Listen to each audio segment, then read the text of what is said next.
a WikiVidi documentaries production. Don't forget to like and subscribe. Enjoy. ARIEL Castro kidnappings. The ARIEL Castro kidnappings took place between 2002 and 2004 when three young women, Michelle Knight, Amanda Berry, and Georgina, Gina DeJesus, were kidnapped by ARIEL Castro and held captive in his home in the Tremont neighborhood of Cleveland, in the U.S. state of Ohio. They were subsequently imprisoned until May 6, 2013, when Berry escaped with her 6-year-old daughter and contacted the police. Knight and DeJesus were rescued by responding officers and Castro was arrested within hours. On May 8, 2013, Castro was charged with 4 counts of kidnapping and 3 counts of rape. Castro pleaded guilty to 937 criminal counts of rape, kidnapping, and aggravated murder as part of a plea bargain. He was sentenced to life plus 1,000 years in prison without the possibility of parole. 1 month into his sentence, Castro committed suicide by hanging himself with bedsheets in his prison cell. Perpetrator background.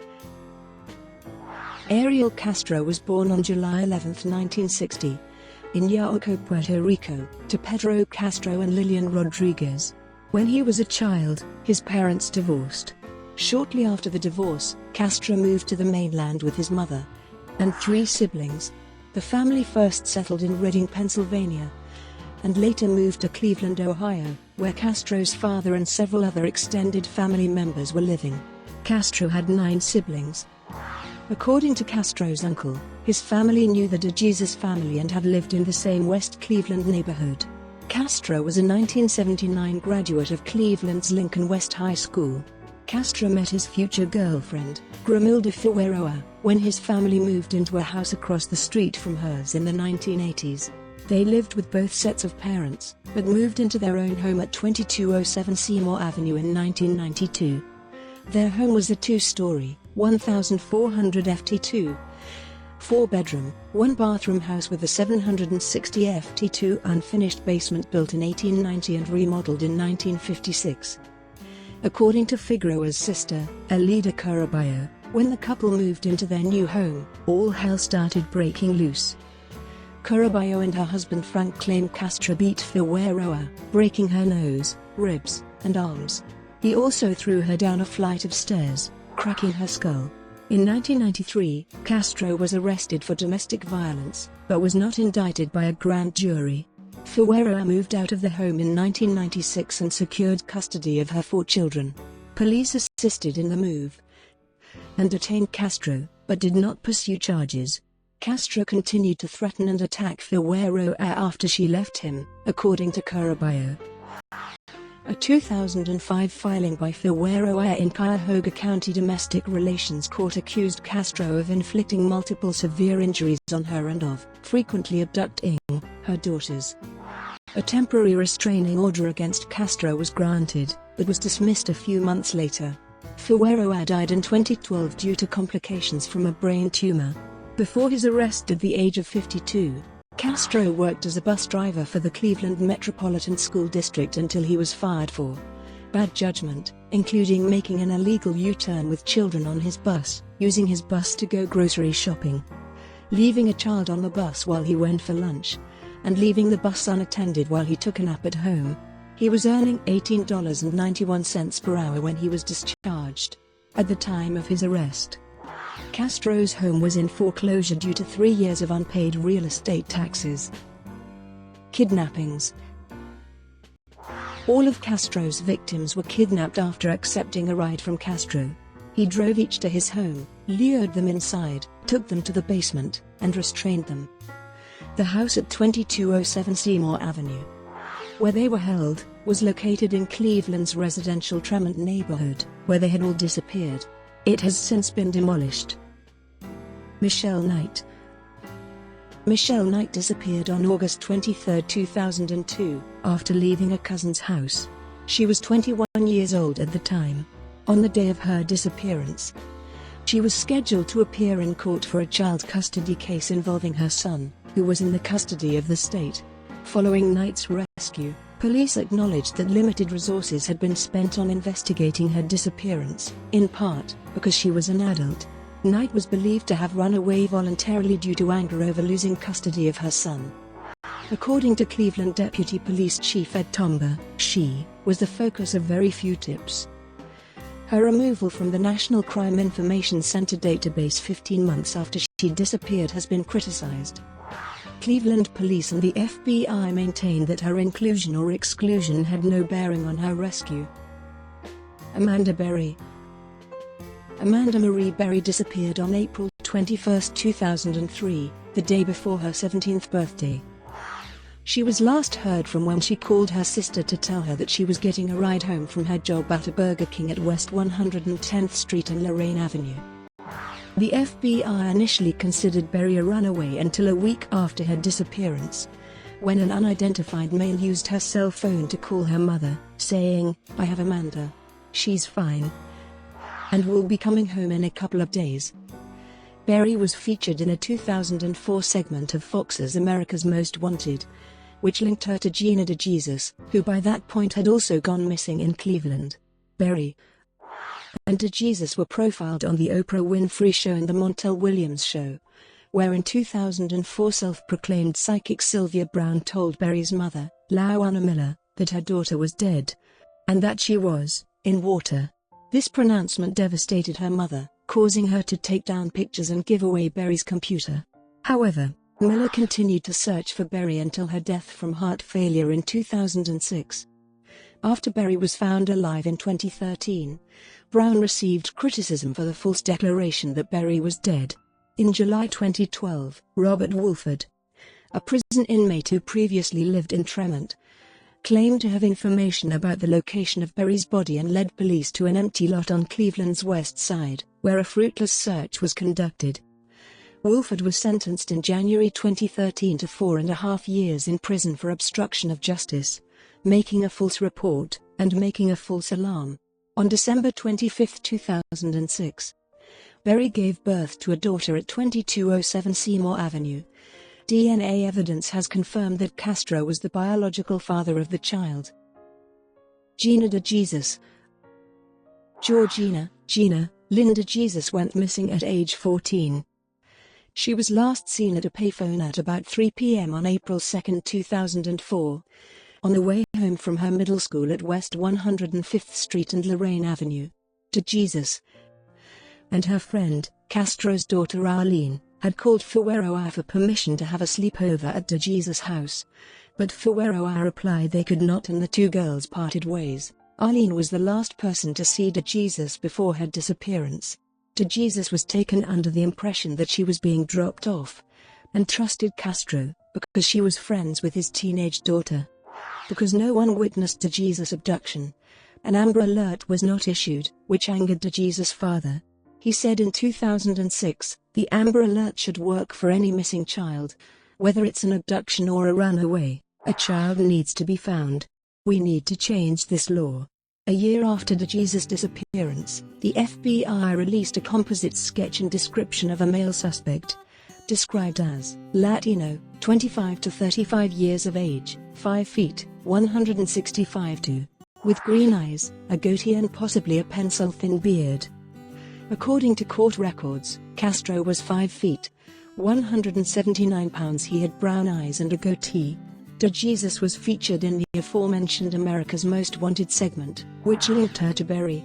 The disappearances received regular media attention over the years, continuing into 2012, while the families held public vigils.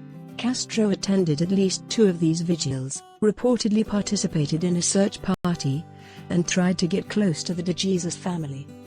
While a journalism student in 2004, Castro's son Anthony interviewed DeJesus' mother for an article about the disappearances in the Plain Press. Police kept an active investigation open, offering a $25,000 reward for information. Captivity. After Knight's kidnapping, Castro took her upstairs, tied her hands and feet together, and pulled her up using her hands, feet, and neck. He left her there for 3 days and only then, on the 3rd day, did he feed her. Prosecutors at Castro's sentencing wrote that diaries kept by the women speak of forced sexual conduct, of being locked in a dark room, of anticipating the next session of abuse, of the dreams of someday escaping and being reunited with family, of being chained to a wall, of being held like a prisoner of war, of missing the lives they once enjoyed, of emotional abuse, of his threats to kill, of being treated like an animal, of continuous abuse, and of desiring freedom. The women were kept in locked upstairs bedrooms, where they were forced to use plastic toilets that were emptied infrequently. They were fed one meal a day, and allowed to shower twice a week at most. Knight told police that Castro had impregnated her at least 5 times, and had induced miscarriages each time through beatings, hitting with dumbbells, punching, and slamming her against walls. Starvation was also included. Knight's grandmother told reporters that she would require facial reconstruction surgery due to the beatings she endured. She also lost hearing in one ear. At one point, Knight had a pet dog while in captivity, but Castro killed the dog by snapping its neck after it bit him while trying to protect Knight. DeJesus told law enforcement she was raped, but did not believe she was ever impregnated. In December 2006, Castro allegedly ordered Knight to assist in the birth of Barry's child, which took place in a small inflatable swimming pool, and threatened to kill Knight if the baby did not survive. At one point, the baby stopped breathing, but Knight was able to resuscitate her. Castro occasionally took the child out of the house, including to visit his mother. The girl called Castro Daddy, and Castro's mother, grandmother. In 2013, he showed one of his adult daughters a picture of the child, and said that she was his girlfriend's daughter from another man. He had told others who saw her that she was his granddaughter. According to a statement from Cleveland police, officers visited Castro's home only once following the kidnappings to discuss an unrelated incident. Castro did not appear to be home at the time and was later interviewed elsewhere, although neighbors claimed to have called the police about suspicious activity observed at the home. Police have said they have no record of any such calls. Castro's son Anthony reported that there were certain areas of the house that were inaccessible due to being locked. He also mentioned an occasion where, 3 weeks before the women's escape, Castro asked him if Barry would ever be found. Anthony said he told Castro that Barry was likely dead, to which Castro responded, "Really? You think so?" NBC affiliate Geek reported that during Castro's interrogation, he recalled each of the 3 abductions in great detail and indicated that they were unplanned crimes of opportunity. According to Geek's sources, Castro did not have an exit plan and believed that he would eventually be caught. He referred to himself as cold-blooded and a sex addict. Police found a suicide note in Castro's home in which he allegedly discussed the abductions and wrote that his money, videos and possessions should be given to the kidnapped women if he were caught. Escape and rescue. On May 6, 2013, Barry was finally able to make contact with Castro's neighbors, leading to her escape with her 6-year-old daughter, and the rescue of DeJesus and Knight by authorities. According to police, when Castro left the house that day, Barry realized that he failed to lock the home's big inside door, although the exterior storm door was bolted. She did not attempt to break through the outer door, because, she thought, Castro was testing her, according to the police report. Previously, Castro tested the women by leaving the house partially unlocked and exits unsecured. If they attempted to escape, he beat them. Instead, Barry screamed for help when she saw neighbors through the screen. Neighbor Angel Cordero responded to the screaming, but was unable to communicate with Barry, because he spoke little English. Another neighbor, Charles Ramsey, joined Cordero at the house's front door during the rescue. A hole was kicked through the bottom of the storm door, and Barry crawled through, carrying her daughter. Ramsey said Barry told him that she and her child were being kept inside the house against her will. Upon being freed, she went to the house of another Spanish-speaking neighbor and called 911, saying, responding police officers entered Castro's house. As they walked through an upstairs hallway with guns drawn, they announced themselves as Cleveland police. After peeking out from a slightly opened bedroom door, Knight entered the hallway and leapt into an officer's arms, repeatedly saying, "You saved me." Soon afterward, DeJesus entered the hallway from another room. Knight and DeJesus walked out of the home, and all 3 women, plus the child, were taken to Metro Health Medical Center. Berry and DeJesus were released from the hospital the next day. Knight was discharged 4 days later, on May 10. Arrest and legal proceedings. Castro was arrested on May 6, 2013. He was charged with 4 counts of kidnapping and 3 counts of rape on May 8, which carry prison sentences of 10 years to life in Ohio. 2 of Castro's brothers were also initially taken into custody, but were released on May 9 after police announced that they had no involvement in the kidnappings. Castro made his first court appearance at the Cleveland Municipal Court on May 9, where bail was set at $2 million per kidnapping charge, adding to a total of $8 million. Additional charges were reported to be pending, including aggravated murder, attempted murder, assault, a charge for each alleged instance of rape, and a kidnapping charge for each day each captive was allegedly held. On May 14, Castro's attorneys said he would plead not guilty to all charges if indicted for kidnapping and rape. A Cuyahoga County grand jury returned a true bill of indictment against Castro on June 7. It contained 329 counts, including 2 counts of aggravated murder for his alleged role in the termination of one of the women's pregnancies. The indictments covered only the period from August 2002 to February 2007. The county prosecutor, Timothy J. McGinty, stated that the investigation was ongoing, and that any further findings would be presented to the grand jury. McGinty said that pursuing a death penalty specification would be considered following completion of indictment proceedings.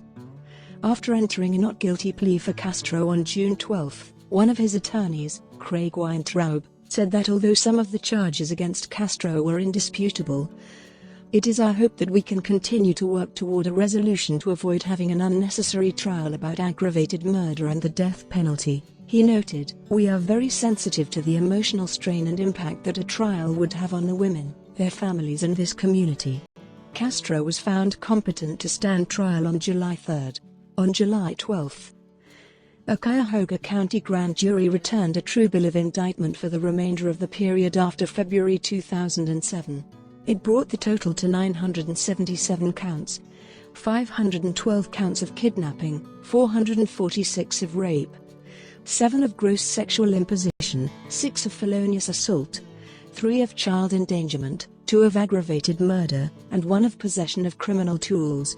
On July 17, Castro pleaded not guilty to the expanded indictment. Castro pleaded guilty on July 26 to 937 of the 977 charges against him, including charges of kidnapping, rape, and aggravated murder, as part of a plea bargain which called for consecutive sentences of life in prison plus 1,000 years, all without parole. Under the plea deal, Castro forfeited his right to appeal, and could not profit in any way due to his crimes. He also forfeited his assets, including his home, which prosecutors said would be demolished. Castro was told by Cuyahoga County Common Pleas Court Judge Michael Russo, "You will not be getting out. Is that clear?" To which Castro responded, "I do understand that, Your Honor." Castro also made comments about his addiction to pornography and sexual problem, but was cut off by Judge Russo, who said such issues could be discussed at the August 1 sentencing hearing. A law firm representing Berry, DeJesus, and Knight released a statement that the 3 women were relieved by today's plea. They are satisfied by this resolution to the case, and are looking forward to having these legal proceedings draw to a final close in the near future. At the sentencing hearing on August 1, Castro was sentenced to consecutive life terms in prison, plus 1,000 years, all without any possibility of parole. He was also fined $100,000. The court forfeited all of his property and assets to the Cuyahoga County government. Before his sentencing, Castro addressed the court for 20 minutes, in which he said he was a good person and not a monster, but that he was addicted to sex and pornography, and had practiced the art of masturbation from a young age. He claimed that he had never beaten or tortured the women, and insisted that most of the sex he had with them was consensual. He shifted between an apologetic tone and blaming the FBI for failing to catch him, as well as his victims themselves, insisting to the court that when he had sex with them he discovered they were not virgins. He would alternatively shift back into apologetic comments, saying, "I hope they can find in their hearts to forgive me. Because we had a lot of harmony going on in that home." The sentencing judge also heard from Knight and family members of Berry and DeJesus. Knight told Castro, "You took 11 years of my life away. I spent 11 years in hell, now your hell is just beginning. I will overcome all that has happened, but you will face hell for eternity. I will live on. You will die a little every day as you think of the 11 years of atrocities that you inflicted on us. I can forgive you, but I will never forget." Brought to you by WikiVidi Documentaries. Would you like to know more?